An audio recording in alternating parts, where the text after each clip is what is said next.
Assalamualaikum everyone, welcome back to another video. So today we're starting off with general wave properties. इस video के अंदर हम लोगों ने वेव्स को डिस्कस करना है एंड इलेक्ट्रोमैग्नेटिक स्पेक्ट्रम को डिस्कस करना है.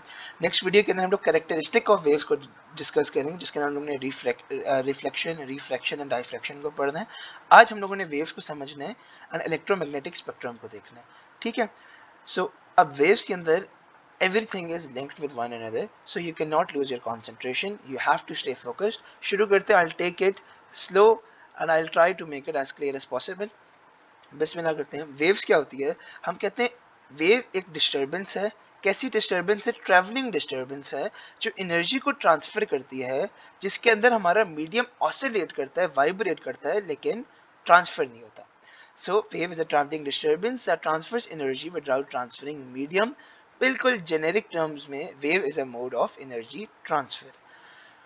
इसकी दो बेसिक एग्जांपल्स हैं. सबसे पहले हम लोगों को सन से जो एनर्जी रिसीव होती है अर्थ को, वो किस तरह होती है? थ्रू इलेक्ट्रोमैग्नेटिक वेव्स, जिसके अंदर इंफ्रारेड रेडिएशन एक्सेट्रा होती है. सेकेंडली, अभी तो मैं ये मतलब रिकॉर्ड कर रहा हूँ, फिर यूट्यूब पे डाल रहा हूँ, अपने फ़ोन, अपने हेडफोन से सुन रहे हैं. So this is not a practice. अगर आप फिजिकली क्लास अटेंड करते हैं तो ये एग्जांपल बहुत आराम से समझ आती कि मैं जो बोल रहा हूँ अभी, सो मेरी वोकल कॉर्ड से जो एनर्जी है वो डायरेक्टली आपके ईयर ड्रम पे पहुंच रही है थ्रू साउंड वेव्स. तो दो बेसिक एग्जांपल्स हैं. एक कि सूरज से जो हीट जो हीट अर्थ तक पहुंचती है वो इलेक्ट्रोमैग्नेटिक वेव्स के फॉर्म में पहुंचती है. सेकेंडली, जब मैं बात कर रहा हूँ तो मेरी वोकल कॉर्ड वाइब्रेट कर रहे हैं, मेरे वोकल कॉर्ड वाइब्रेट कर रहे हैं, और वो जो एनर्जी प्रोड्यूस हो रही है वो ट्रांसफ़र किस तरह हो रही है? थ्रू साउंड वेव्स ट्रांसफ़र हो रही है. एक एग्जांपल है, इसको देखें. हो क्या रहा है? ये कंटेनर है, इसके अंदर ये जो ब्लू लाइन है, दिस इज इंडिकेटिंग ये वाटर है. अब इस वाटर के अंदर मैंने ऊपर एक पीस ऑफ वुड, एक कॉर्क, एक स्टोन, लाइट स्टोन, ऐसी चीज रख दी जो पानी के ऊपर फ्लोट करे. अब मैंने क्या किया? मैंने दूसरे एंड से अपनी फिंगर्स को डिप किया पानी के अंदर, तो हमने देखा क्या? जब मैंने पानी को डिप किया तो अंदर रिपल्स बन गए, अंदर मतलब बेसिकली एक वेव जनरेट हुई. पहले क्या हुआ? मैंने जब अपनी फिंगर्स को डिप किया, एक डिस्टर्बेंस प्रोड्यूस हुई. डिस्टर्बेंस की वजह से वेव जनरेट हुई तो हमने देखा कि जैसे ही वो मीडियम के पास पहुंची, मीडियम को हमने ऑब्जर्व किया कि medium up and down oscillate कर रहा है, अप एंड डाउन वाइब्रेट कर रहा है. तो हमने इससे क्या प्रूव किया कि हमने कहा डिस्टर्बेंस प्रोड्यूस हो रही है, एनर्जी ट्रांसफर हो रही है. मीडियम क्या कर रही है? मीडियम ऑसिलेट कर रही है, लेकिन मीडियम ट्रांसफर नहीं हो रही. ठीक है. ये बहुत बेसिक एग्जांपल. इस तरह के बहुत सारे एग्जांपल्स आप अपने रोप के साथ कर सकते हैं, हैंगर के साथ कर सकते हैं, जो कपड़े लटकाने वाला होता है. तो काफ़ी एग्जांपल्स हैं बेसिक टू अंडरस्टैंड. अब एक बात तो यहाँ से पता चल गई that to generate waves, oscillations या वाइब्रेशंस आर रिक्वायर्ड. और ये मीडियम जो है हमारा वो खाली ऑसिलेट करता है, it does not transfer. And wave transfers energy but it does not transfer medium. So to generate waves, oscillations, vibrations is required. Medium is not transferred, however it only oscillates, it only vibrates. Wave transfers energy but it does not transfer medium. ये बात समझ आ गई. अब medium oscillate कब करता है? जब wave जब उसको पास थ्रू करती है. Medium oscillates when wave passes through it. और इस वेव को प्रोड्यूस करने के लिए हमें ऑसिलेटिंग सोर्स चाहिए. अगर तो ऑसिलेटिंग सोर्स कॉन्टिन्यूस नहीं हुआ तो वेव पल्सेस प्रोड्यूस होती हैं. मतलब कि medium oscillates when wave passes through it. We need an oscillating source to produce waves. If source does not oscillate continuously then wave pulses are produced. Wave pulses क्या होते हैं कि basically for example ये मैंने एक graph बनाया, right. अब इसके अंदर ये मैंने वेव एक जनरेट की, फिर मेरा ग्राफ स्ट्रेट गया, फिर मैंने एक और वेव जनरेट की. तो मतलब कॉन्टिन्यूस फॉर्म में जनरेट नहीं हो रही, तो उसको हम लोग क्या कहते हैं? देखें फॉर एग्जांपल मैं फिर से एक दफ़ा समझाता हूँ कि जी ये वेव ड्रॉ हुई, फिर रुक गया, ग्राफ हमारा स्ट्रेट लाइन होगी, फिर वेव हुई. तो मतलब एक कॉन्टिन्यूस फ्लो में वेव्स प्रोड्यूस नहीं हो रही है, बट वेव पल्सेस में प्रोड्यूस हो रही है. ठीक है. इसका ये मतलब होता है जब ऑसिलेटिंग सोर्स कॉन्टिन्यूसली ऑसिलेट नहीं कराएगी तो वेव पल्सेस प्रोड्यूस होते हैं. अब ये बहुत मजे की बात है. हम कहते हैं in waves there are oscillations. Different orientations of oscillations are responsible for different types of waves. I know अभी इतनी अंग्रेजी कंज्यूम करना मुश्किल होता है. हो क्या रहा है कि बेसिकली बताना क्या चाह रहा है कि जो डिफरेंट मूवमेंट्स हैं वेव्स के अंदर, डिफरेंट ऑसिलेशंस हैं, वो रिस्पॉन्सिबल हैं डिफरेंट टाइप्स ऑफ वेव्स के। मतलब कि अगर वेव ऊपर नीचे मूव कर रहा है, ऊपर नीचे मूव कर रहा है, तो वो different type of wave produce हो रही है। राइट लेफ्ट मूव हो रही है तो different type of wave produce हो रही है। तो अभी हम लोग ने इसी को डिस्कस करना है, हमने टाइप्स ऑफ वेव्स को डिस्कस करना है। दो किस्म की वेव होती हैं, transverse and longitudinal. Transverse waves क्या होती हैं? The waves in which oscillations are perpendicular to the energy transfer or wave direction are known as transverse wave। मतलब कि ऐसे waves जो 90 डिग्री एंगल पे 90 डिग्री एंगल पे ऑसिलेट कर रहे हैं टू द वेव डायरेक्शन। मतलब कि ये हमारे ये हमारे पास देखें, मतलब कि ये हमारे पास वेव डायरेक्शन है राइट को, ये हमारी वेव्स प्रोड्यूस हो रही हैं, और जो हमारी ऑसिलेशन है वो अप डाउन है, वो ऑसिलेशन है अप डाउन है, 90 डिग्री का एंगल है, परपेंडिकुलर है। सो ट्रांसवर्स वेव क्या होती है? The waves in which oscillations are perpendicular to the energy transfer या wave direction are known as transverse wave. इसकी एग्जांपल क्या होती है? Water waves, rope waves and electromagnetic waves. जितनी भी इलेक्ट्रोमैग्नेटिक वेव्स होती हैं वो सब ट्रांसवर्स होती हैं। और जो हम लोग आमतौर पे हम लोगों को वेव वेव हम लोग ने विजुअलाइज की होती है ना इस तरह वाली, वो क्या होती है? जो इस तरह वाली वेव होती है वो हमेशा ट्रांसवर्स होती है। ट्रांसवर्स को याद करने का तरीका जो मुझे अच्छा लगता है, ट्रांसवर्स किस लेटर से शुरू होती है? टी से शुरू होती है, right? Transverse from T. And जब हम टी को उल्टा करते हैं तो ये क्या बन जाता है? ये परपेंडिकुलर का साइन बन जाता है, परपेंडिकुलर का साइन बन जाता है। ये मैंने आप लोगों को जनरल फिजिक्स में भी पढ़ाया होता है। जब हम लोग मोमेंट पढ़ते हैं तो हम लोग क्या कहते हैं? Force is F F multiplied by perpendicular distance. से परपेंडिकुलर का ये सिंबल होता है, ये आप लोगों को आना चाहिए। तो ट्रांसवर्स वेव आप इसी तरह याद कर सकते हैं कि टी से शुरू करते हैं, टी को उल्टा कर दो तो परपेंडिकुलर का साइन बन जाता है। अब इसका एग्जांपल जैसे मैंने आप लोगों को उस वक्त बता रहा था कि वेव डायरेक्शन राइट को है और हमारी ऑसिलेशन ऊपर नीचे हो रही है, तो उसका मतलब परपेंडिकुलर है। तो ये हमारी इस तरह की वेव प्रोड्यूस होती है। अब अगला है लॉन्गिट्यूडनल। लॉन्गिट्यूडनल क्या होती है? वो वेव्स जिसके अंदर oscillations, vibrations are parallel to the energy transfer या wave direction. They are parallel, मतलब के कुछ इस तरह की बनती हैं, कुछ इस तरह की बनती है, लॉन्गिट्यूडनल वेव होती है, ठीक है। एनर्जी ट्रांसफर है और ये इसकी मूवमेंट भी एनर्जी ट्रांसफर के साथ हो रही होती है। अब इसको याद करने का तरीका जो मुझे पसंद है, देखिए लॉन्गिट्यूडनल से क्या होगा? लॉन्गिट्यूडनल से आप लोगों ने क्या याद करना है? अलोंग। लॉन्गिट्यूडनल से क्या याद करना है? Along the wave direction. Long, along, longitudinal, along the wave. इस तरह याद कर लें, जिस तरह आप लोगों को मर्जी हो, बट इस तरह ज़्यादा एक अच्छा तरीका होता है। मतलब कि ऑसिलेशंस जो है हमारी पैरेलल हैं टू द एनर्जी ट्रांसफर या वेव डायरेक्शन। मतलब कि अगर राइट साइड को मूव कर रही है तो हमारे पास पैरेलली हमारे पास पैरेलली मूव कर रही है हमारी वेव भी, उसकी ऑसिलेशन भी। अब इस चैप्टर के अंदर जो जनरल वेव्स हैं उसके अंदर हम लोग उसको इतनी डिस्कस नहीं करते, लेकिन हम लोग साउंड की जो चैप्टर है उसके अंदर हम लोग डिटेल में डिस्कस करते हैं कि होता क्या है। डिटेल के अंदर डिस्कस करते हैं कि लॉन्गिट्यूडनल वेव्स के अंदर होता क्या है। इसके एग्जांपल्स क्या हैं? साउंड वेव्स हैं, स्प्रिंग्स जो हैं, स्प्रिंग्स जो हम लोग देखते हैं वो भी एक लॉन्गिट्यूडनल वेव की फॉर्म होती है, जो स्प्रिंग लाइक वेव होते हैं। स्प्रिंग लाइक वेव जो होते हैं ना, स्प्रिंग लाइक वेव्स। ओके, अब ये बहुत इंपॉर्टेंट है, गौर से सुने। जो हमारे पास लॉन्गिट्यूडनल के अंदर ये जो स्ट्रेट लाइन ड्रॉ हुई हुई है ना, ये जो स्ट्रेट लाइन है, इसको हम लोग कहते हैं मीन पोजीशन। इसको हम लोग क्या कहते हैं? मीन पोजीशन, इनिशियल पोजीशन, ठीक है। जो हमारे पास ये टॉप वाली चीज होती है इसको हम लोग कहते हैं क्रेस्ट, और जो बॉटम वाली होती है इसको हम लोग कहते हैं ट्रफ, ठीक है। क्रेस्ट एंड ट्रफ, एंड इसको हम लोग क्रेस्ट एंड ट्रफ कहते हैं, ठीक है। और जो हमारी स्ट्रेट लाइन पास कर रही होती है उसको हम लोग कहते हैं मीन पोजीशन। सो ऑसिलेशन क्या है? परपेंडिकुलर है। ये हमारा क्रेस्ट आ गया, ये हमारे पास क्रेस्ट आ गया जो टॉप पे होता है, जो पीक होती है हमारी। और ये हमारे पास ट्रफ आ गया जो बॉटम होता है हमारे पास, जो हमारी बॉटम होती है, ठीक है।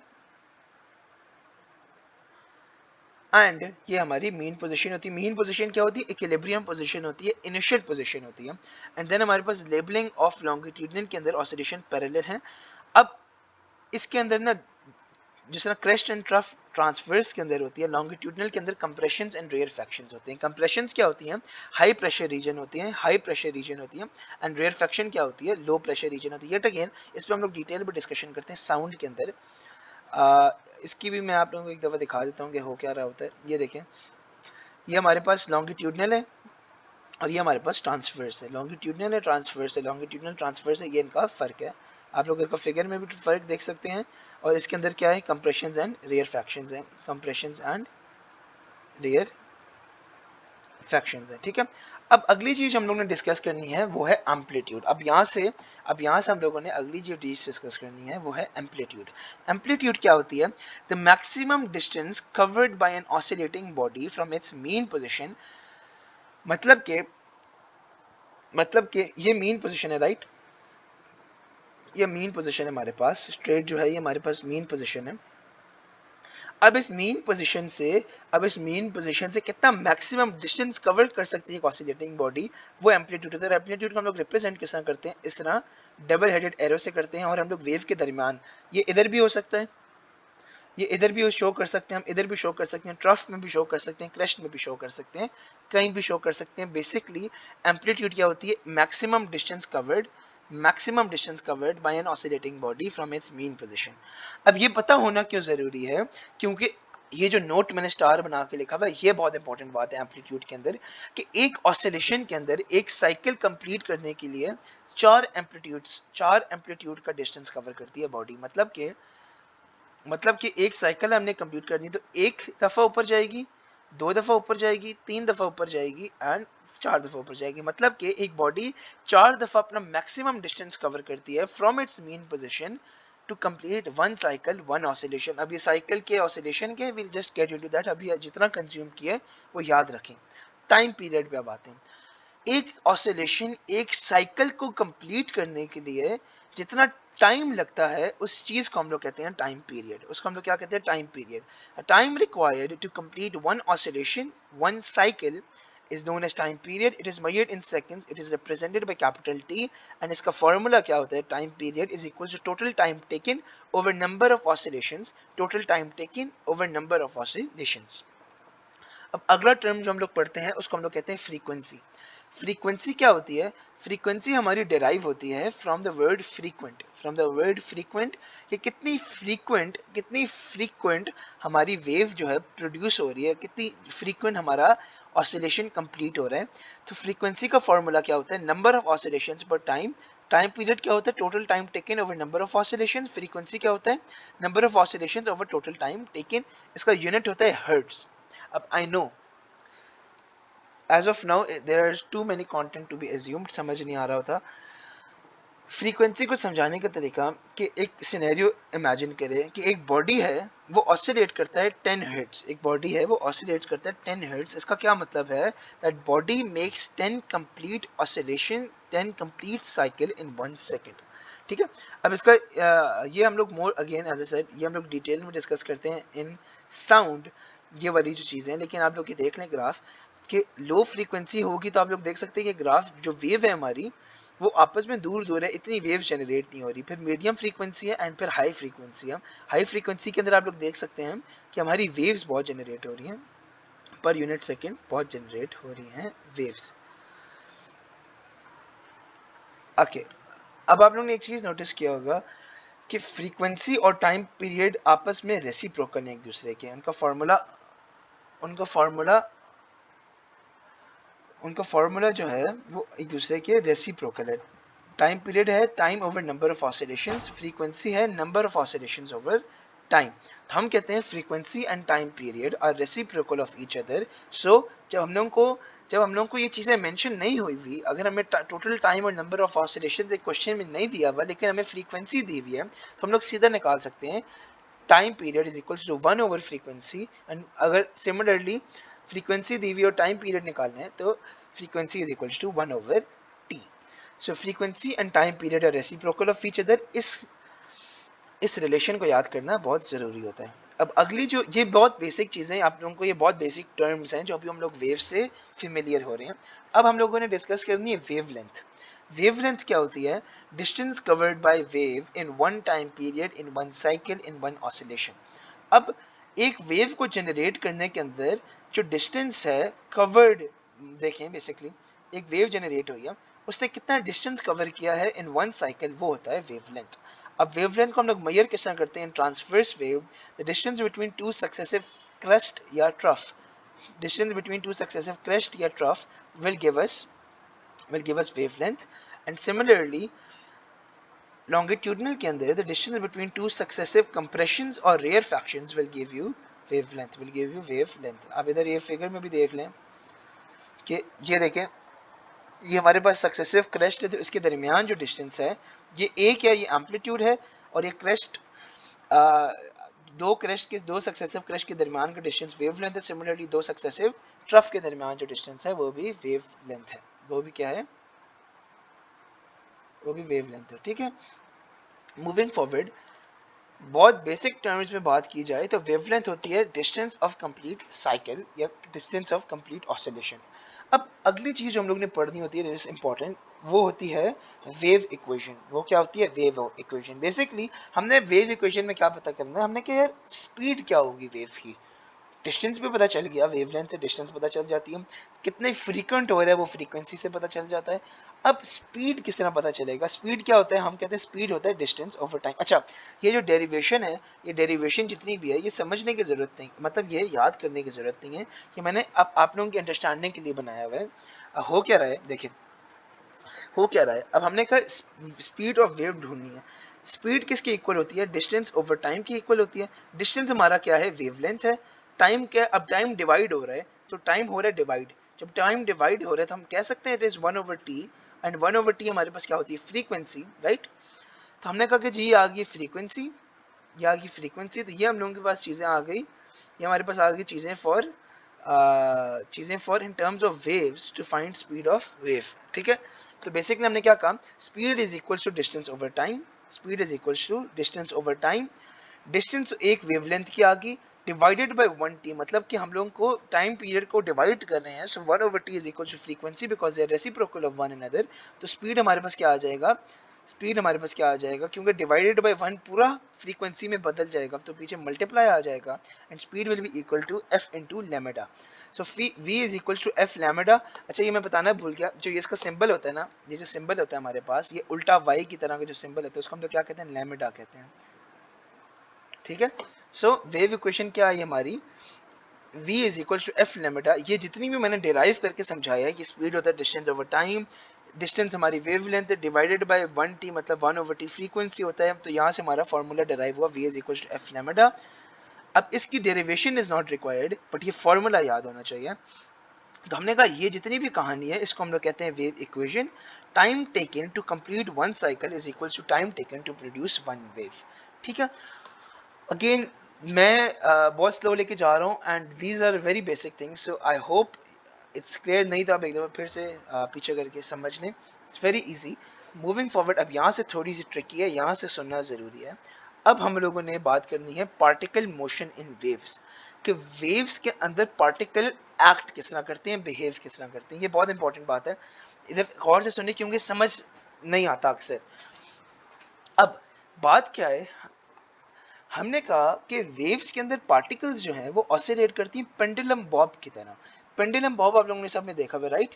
तो पेंडुलम बॉब की तरह ऑसिलेट करती हैं। इसका क्या मतलब है, कि इसका मतलब क्या है, देखो, जब जब हमारे पास पेंडुलम के अंदर क्या होता है, आप लोगों ने ऑब्जर्व किया होगा पेंडुलम को, जब पेंडुलम इस पॉइंट से गुजरती है, जब पेंडुलम इस पॉइंट से, मतलब इधर से आ रही है, इधर से आ रही है, जब इस पॉइंट पे पहुंचती है तो उसकी स्पीड मैक्सिमम होती है। लेकिन जब वो टॉप पे पहुंच जाती है तो उसकी स्पीड हो जाती है slow, it stops, right, it stops. तो हम लोगों ने कहा कि जो पेंडुलम बॉब के अंदर पार्टिकल्स, जो पेंडुलम बॉब की ऑब्जर्वेशन है, वही सेम चीज़ हम लोग वेव्स के अंदर देखते हैं। मतलब के जो ये वाला पॉइंट है वो वेव के अंदर इसकी मीन पोजीशन होती है। जब मीन पोजीशन के अंदर पार्टिकल्स जाएंगे तो उनकी स्पीड मैक्सिमम होगी। जब पार्टिकल्स क्रेस्ट बन जाएंगे, टॉप पे चले जाएंगे, पीक पे चले जाएंगे, तो वो स्टॉप हो जाएंगे, बेसिकली वो रेस्ट पे चले जाएंगे। सिमिलरली जब पार्टिकल्स ट्रफ बन जाएंगे, वो स्टॉप हो जाएंगे, वो रेस्ट पे चले जाएंगे। जब वो देखो, सिमिलरली जब हम लोग ए पोजीशन पे हैं, राइट, तो इधर तो हमारे पास स्टॉप है, इधर हमारे पास पेंडुलम बॉब रुकी हुई है। जब वो नीचे आएगी तो इस पॉइंट पे उसकी स्पीड मैक्सिमम होगी। सिमिलरली अगर यहाँ से ऑसिलेट कर रही है तो यहाँ पे वो स्टॉप है। हाउएवर जब वो यहाँ से नीचे आएगी तो इस पॉइंट पे उसकी स्पीड मैक्सिमम होगी। तो पेंडुलम बॉब को हमने कहा इसकी सारी ऑब्जर्वेशन को पकड़ो और वेव के अंदर पुट कर दो। सो ये जो पॉइंट होगा जिससे मैक्सिमम स्पीड गुजरती है वो हमारी मेन पोजीशन आ गई। जो हमारे पास टॉप है जो हमारे पास टॉप है वो जो पार्टिकल्स क्रेस्ट बन जाते हैं, टॉप पे पहुंच जाते हैं, वो स्टॉप हो जाते हैं, वो रुक जाते हैं, वो रेस्ट पे चले जाते हैं। एंड सिमिलरली जो पार्टिकल्स ट्रफ पे होते हैं वो रुक जाते हैं, वो स्टॉप हो जाते हैं। जो पार्टिकल्स इस इनके दरमियान में होंगे, जो पार्टिकल्स इनके दरमियान में होंगे, they will be moving with maximum speed. So when particles reach a top, they become crest and stops. When particles reach at bottom, they become trough and stops. When particles cross their mean position, their speed is maximum. Their speed is maximum. अभी पहले concept समझेंगे, फिर इसमें past paper के किस तरह के question आते हैं वो भी हम लोग देखते हैं. So when particles reach at top, they become crest and stops. When particles reach at bottom, they become trough and stop. लेकिन जब पार्टिकल इसके अंदर मूव करेंगे, मीन पोजीशन के दरमियान गुजरेंगे, पास थ्रू करेंगे, तो उनकी स्पीड जो होगी वो मैक्सिमम होगी. अब इसका मतलब क्या है, देखें कि ये हमारे पास वेव है, ये हमारे पास येलो से जो है ये मीन पोजीशन है, ये वेव डायरेक्शन है, ये पार्टिकल्स जो है ये ट्रांसवर्स वेव शोन हुई हुई है. अब ये क्रेस्ट है हमारा, ये हमारे पास क्रेस्ट है, ये रेस्ट पे है. सिमिलरली ये ट्रफ है, ये भी रेस्ट पे है. अब जो पार्टिकल्स ना क्रेस्ट बने हैं ना ट्रफ बने हैं, और ये बीच के अंदर ये बीच वाले जो पार्टिकल्स हैं, ये जो हैं they are moving with speed maximum. इनकी मैक्सिमम स्पीड है क्योंकि मीन पोजीशन से क्रॉस करें. अब स्पीड तक तो बात समझ आ गई. अब अगली बात हम लोगों ने डिस्कस करनी है कि पार्टिकल की डायरेक्शन क्या है. मतलब कि देखें, इधर जो हमने कहा v is equal to maximum, किधर है, ये जो पार्टिकल्स हैं अंदर, इनकी स्पीड मैक्सिमम है ना, क्योंकि ना ये क्रेस्ट बने हैं ना ये ट्रफ बने हैं, ये सिर्फ मीन पोजीशन को क्रॉस कर रहे हैं, तो इनकी स्पीड मैक्सिमम है. देखिए पेंडुलम बॉब्स एग्जांपल है ना, इधर है, जब इधर पहुंचेगी तो इधर जब पहुंचेंगी इस पॉइंट पे पहुंचेगी तो स्पीड इनकी मैक्सिमम है, राइट. तो ये जो इधर इधर इस पॉइंट पे भी स्पीड, इस पॉइंट पे भी, इस पॉइंट पे भी, इस पॉइंट पे भी स्पीड है, लेकिन जब इस पॉइंट पे पहुंचेंगे तो दे विल स्टॉप. तो स्पीड तो समझ आ गई. अब पार्टिकल की डायरेक्शन क्या होगी, ये क्या है ये समझ रहे हैं. अब देखें फॉर एग्जांपल ये दो पॉइंट्स है ए और बी, ये दो पॉइंट्स है ए और बी. अब होगा क्या, पार्टिकल जो है हमारा, हम किस तरह डिसाइड करेंगे कि कौन सा पार्टिकल क्रेस्ट बनेगा और कौन सा पार्टिकल ट्रफ बनेगा. होगा क्या, बहुत सिंपल उसमें बताऊं तो, जो पार्टिकल को क्रेस्ट या ट्रफ में से जो पहले अप्रोच कर लेगा पार्टिकल, वो बन जाएगा. मतलब कि in the figure the crest is at rest and trough is at rest. ये हमें पता है ट्रफ और क्रेस्ट रेस्ट पे होते हैं क्योंकि वो टॉप पे हैं, वो टॉप और बॉटम पे हैं, वो मीन पोजीशन को क्रॉस कर चुके हैं, वो रेस्ट पे हैं, वो जीरो स्पीड है, स्टॉप है. So in the figure the crest is at rest and trough is at rest. However, the particles shown are passing through the mean position, hence there is maximum speed, hence their speed is equal to maximum. अब the particles will either, देखो particles के पास दो ही option है, या तो वो crest बन जाएंगे ऊपर जाके, या तो वो bottom पे जाके trough बन जाएंगे. So the particles will either go up and become crest, or the particles will go down and become trough. The one which is approaching the particles first, the particles become that. अभी speed की बात समझना जरूरी है कि जब particle बीच में होंगे तो उनकी स्पीड मैक्सिमम होगी, और पार्टिकल के पास दो ऑप्शन होते हैं, या तो वो ऊपर जाके क्रेस्ट बन के रेस्ट पे पहुंच जाए, या तो वो नीचे जाके ट्रफ पे बन के रेस्ट पे पहुंच जाए. अब वो किस तरह डिसाइड करते हैं, वो इस तरह डिसाइड करते हैं कि कौन सी चीज़ उन्हें पहले अप्रोच कर रही है. ये कॉन्सेप्ट जब पक्का हो गया, अब पास्ट पेपर में एग्जाम स्टाइल क्वेश्चन किस तरह आएगा, एग्जाम स्टाइल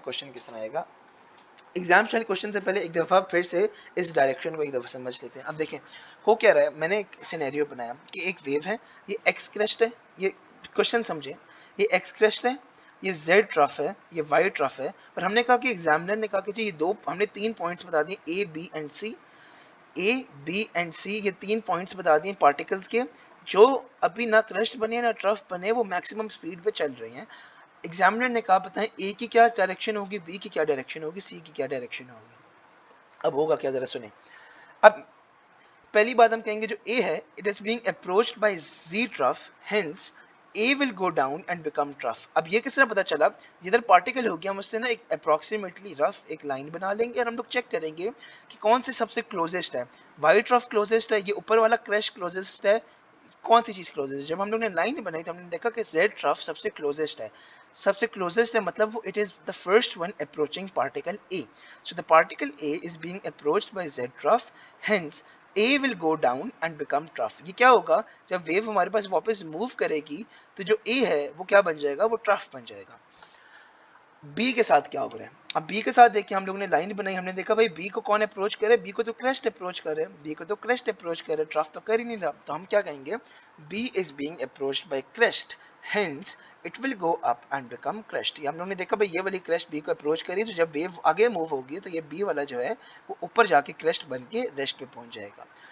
अब आखिरी पार्टिकल है सी, हमने फिर एक लाइन बनाई चेक करने के लिए, हमने देखा भाई सी को कौन सबसे पहले अप्रोच करे, क्रेस्ट करे कि ट्रफ, हमने कहा भाई ये तो वाइट ट्रफ के करीब है, तो हमने कहा C is being approached by white trough, hence it will go down and become trough. ठीक है, अब पास्ट पेपर के क्वेश्चंस किस तरह के हैं, पास्ट पेपर का क्वेश्चन है, जरा गौर से देखें, दो पार्ट्स है इसके, क्वेश्चन बड़े मजे का है, ट्रिकी है लेकिन मजे का, जरा गौर से सुने। उसने कहा कि जी ये एक वेव हमने डिस्प्ले की हुई है, इस पे हमने फ्रीक्वेंसी है 0.5 हर्ट्ज और इसका टाइम जितना लगा है वो 4 सेकंड्स है। उसने कहा what change occurs after 4 second, time is equal to 4 seconds दे दिया लेकिन हमें टाइम पीरियड नहीं बताया। तो हमने क्या किया, सबसे पहले काम हमने कहा कि टाइम पीरियड तो पता चले कि एक वेव को जनरेट करने में कितना टाइम लगे। तो हमने कहा अच्छा टी क्या होता है 1/f, क्योंकि हम लोगों को ये चीज़ें नहीं दी हुई नंबर ऑफ ऑसिलेशन या टाइम, बट हमें पता है वो रेसिप्रोकल है एक दूसरे के। हमने कहा T is equal to 1/f, 1/0.5 किया तो हमारे पास पता चल गया कि 2 second 2 seconds are required to complete 1 cycle. अब होगा क्या, अब 4 सेकंड के बाद क्या होगा, what change occurs after 4 second, तो वेव के अंदर जो वेव की हम लोगों की फिगर है उसके अंदर हम लोगों को कोई चेंज नजर नहीं आएगा। क्यों, क्योंकि 2 सेकंड लगते हैं एक साइकिल पे, जब 4 सेकंड लगेंगे तो वापस एज पॉइंट जो है वो एक क्रेस्ट ही रहेगा और बी पॉइंट जो है वो बी ट्रफ ही रहेगा। सो हम कहेंगे 2 second is required to complete one cycle. So after 4 seconds, crest A and trough B will complete 2 cycles and there will be no change in wave. ये पहला पार्ट आ गया exam question का। अगला part था same चीज बना दी, same चीज बना दी, उसने कहा what change occurs after 3 second. अब जिसको ये क्वेश्चन समझ आ गई उसके लिए तो बहुत आसान है, वो क्या कहेगा, उसने कहा अच्छा 3 सेकंड बाद क्या होगा, जो ए वाला है, ए क्रस्ट है वो बी, ए क्रस्ट जो है वो ए ट्रफ बन जाएगा और जो बी ट्रफ है वो बी क्रस्ट बन जाएगा, क्योंकि 3 सेकंड में हो रहा है। अब अगर जिसको नहीं समझ आ रही इसका तरीका क्या है, आप लोगों ने क्या करना है, दो न्यू पोजीशन शो कर दी, एक एक्स पोजीशन शो कर दी, एक वाई पोजीशन शो कर दी। उसने कहा 3 सेकंड के बाद चेंज क्या आएगा और इसको ग्राफ पे शो भी करना है। तो हम लोग क्या कहेंगे, हम कहेंगे जो ए क्रस्ट है वो ए से एक्स मूव करता है 1 सेकंड पे और दूसरे सेकंड पे वो एक्स से ए मूव करता है, मतलब एट फर्स्ट सेकंड ए से एक्स मूव किया जाता है and at second second X से ए मूव किया जाता है। होगा क्या, at the third second A will oscillate at X, A will oscillate at X and a crest will become a trough, मतलब कि 3 सेकंड के बाद, 3 सेकंड के बाद, क्योंकि हमें क्या पता है 2 सेकंड पे एक साइकिल कंप्लीट होती है, 2 सेकंड लगते हैं एक क्रस्ट को वापस ट्रफ में एक क्रस्ट को वापस क्रस्ट में बनने के लिए। अब 3 सेकंड में होगा क्या कि पहले सेकंड ए से एक्स मूव हुआ, दूसरे सेकंड एक्स से ए मूव हुआ, तीसरे सेकंड एक्स से दूसरे तीसरे सेकंड ए से वापस एक्स मूव हुआ, और होगा क्या, जो ए होगा, ए क्रस्ट जो होगा वो ए ट्रफ बन चुका होगा। बी क्या करेगा, सिमिलरली बी जो है वो फर्स्ट सेकंड पे बी से वाई मूव, ये बी ट्रफ है राइट, तो सबसे पहले क्या करेगा, वो बी से वाई मूव करेगा और सेकंड सेकंड पे वाई से बी मूव करेगा, थर्ड सेकंड पे वो वापस बी से वाई मूव करेगा और 3 सेकंड खत्म हो जाएंगे।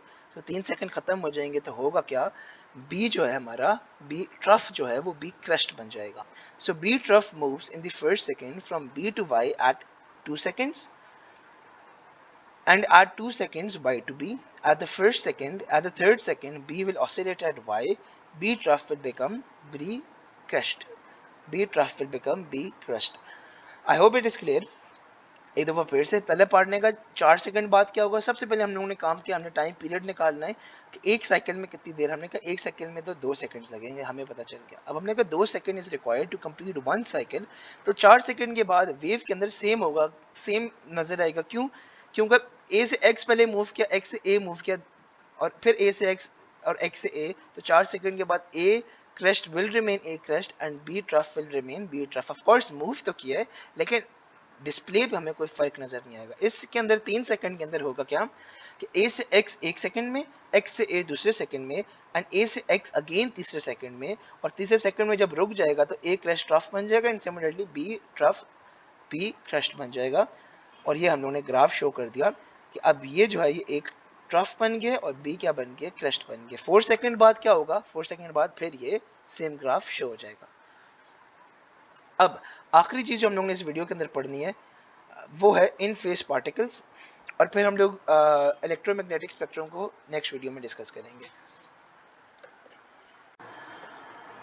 अच्छा, अब इन फेस पार्टिकल्स क्या होता है, अब ये देखिए ये कॉन्सेप्ट समझना जरूरी है before we can move to the next concept.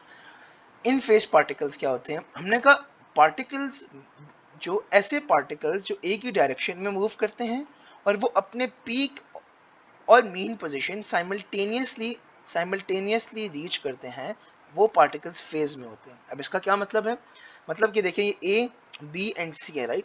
अब ए बी सी क्या कर रहे हैं, वो अपने मीन पोजीशन को भी सेम टाइम पे पहुंच रहे हैं और वो क्रेस्ट भी एक ही टाइम पे पहुंच रहे हैं, अपनी पीक भी एक टाइम पे रीच करें।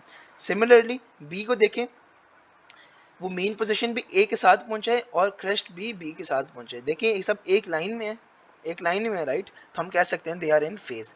सिमिलरली एक्स वाई जी को देखें तो ये पार्टिकल्स भी साइमल्टेनियसली अपने मेन पोजीशन पहुंचेंगे एंड साइमल्टेनियसली अपनी पीक को रीच करेंगे। हम लोग ने देखा लाइन बनाई, एक्स वाई जी भी एक लाइन पे है। फिर डब्ल्यू वी और टी हम लोगों ने देखा, तो हमने कहा पता है कि भाई ये बॉटम है, तो ये अपनी मेन पोजीशन भी ऊपर एक टाइम पे पहुंचेंगे और पीक भी एक टाइम पे पहुंचेंगे, सब एक साथ पहुंचेंगे, एक लाइन में है, तो हम कहेंगे they are in phase. So A B C are in phase, X Y Z are in phase and W U या W V and T are in phase. ठीक है, अब इन फेज पार्टिकल्स जब हम लोगों को समझ आ जाती है एक दफ़ा कॉन्सेप्ट, अब वहाँ से हम लोगों को वेव फ्रंट्स के बारे में समझ आती है। वेव फ्रंट्स तो सबको पता होता है ना कि जब हम लोग स्ट्रेट लाइंस बनाते हैं, अच्छा सबको अक्सर पता होता है कि भाई वेव फ्रंट्स क्या होती हैं, स्ट्रेट लाइन होती हैं जो जिसको हम लोग रिप्रेजेंट करते हैं एज वेव। लेकिन हमें ये नहीं पता होता कि ये वेव फ्रंट्स जनरेट क्यों होते हैं एट द फर्स्ट प्लेस। वो इन फेस पार्टिकल्स की वजह से होते हैं। The particles that move in the same direction which reach their peak and mean position simultaneously, those particles are known in phase। and wave fronts क्या होते हैं, straight line तो नहीं कहते, लाइन या surface joining in phase particles। and distance between two consecutive wave fronts are is known as 1 lambda. Distance between two consecutive wave front is equals to 1 lambda, one wavelength, and a wave front is always perpendicular to wave direction। अभी हो क्या रहा है, जरा गौर से सुने। दो identical waves हैं, राइट, वो अपने मीन पोजीशन को एंड पीक पोजीशन को साइमल्टेनियसली रीच कर रहे हैं, राइट। अब हो क्या रहा है, अब इनको ज्वाइन करने के लिए हम लोगों ने एक स्ट्रेट लाइन बना दी, स्ट्रेट लाइन ही बना दी। तो उनको हम लोगों ने क्या कर दिया, जब स्ट्रेट लाइन बना दी तो हम लोगों ने इस ऊपर वाला वेव को हटा दिया, हम लोगों ने ऊपर वाले वेव को हटा दिया और हमने कहा कि बस ये वेव फ्रंट्स बन के देखो। बेसिकली वेव फ्रंट्स जो होते हैं ना, बेसिकली जो वेव फ्रंट्स होते हैं उसके ऊपर ये वेव इस तरह और ये वेव इस तरह ऑसिलेट करते हैं। और होता क्या है, ये बात याद रखने की ज़रूरत है, ये इंपॉर्टेंट पॉइंट है। जो वेव फ्रंट होते हैं वो हमेशा परपेंडिकुलर होते हैं वेव डायरेक्शन के, मतलब कि वो 90 का एंगल बनाते हैं विथ वेव डायरेक्शन।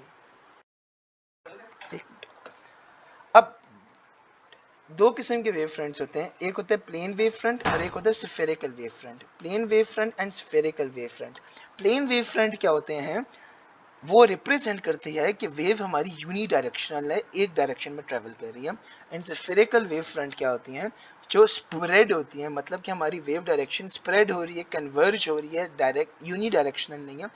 उनको हम लोग कहते हैं सर्कुलर या spherical wave fronts. Wave fronts क्या होते हैं, लाइन या surface joining in phase particles. दो वेव फ्रंट्स, दो कंसेक्यूटिव वेव फ्रंट्स का जो डिस्टेंस होता है वो एक लैम्बडा एक वेवलेंथ के इक्वल होता है। वेव फ्रंट हमेशा परपेंडिकुलर होता है टू द वेव डायरेक्शन, हमेशा परपेंडिकुलर होता है टू द वेव डायरेक्शन। दो किस्म के वेव फ्रंट्स होते हैं, एक होती है स्ट्रेट वेव फ्रंट जो रिप्रेजेंट करती है वेव यूनी डायरेक्शनल है, और स्फेरिकल या सर्कुलर वेव फ्रंट होती है जो रिप्रेजेंट करती है कि वेव या तो स्प्रेड हो रही है या तो कन्वर्ज हो रही है। आज की वीडियो के अंदर हम लोगों ने वेव्स की मोशंस को पढ़ा, वेव होता क्या, बेसिक वेव को अंडरस्टैंड किया।